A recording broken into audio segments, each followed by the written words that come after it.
నాకు ఒక డౌట్ ఉంది. ఇక్కడ రిజర్వేషన్స్ అనే ఉంది కదా, రిజర్వేషన్స్ అనేటివి ఉన్నాయి. ఫ్రెండ్షిప్కి, లవ్ మ్యారేజెస్కి క్యాస్ట్ ఫీలింగ్ లేని, చదువుకునేటప్పుడు జాబ్స్ వచ్చేటప్పుడు రిజర్వేషన్స్ అంటున్నారు.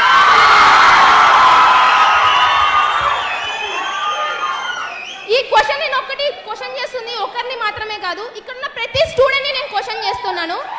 ఫ్రెండ్షిప్ చేసే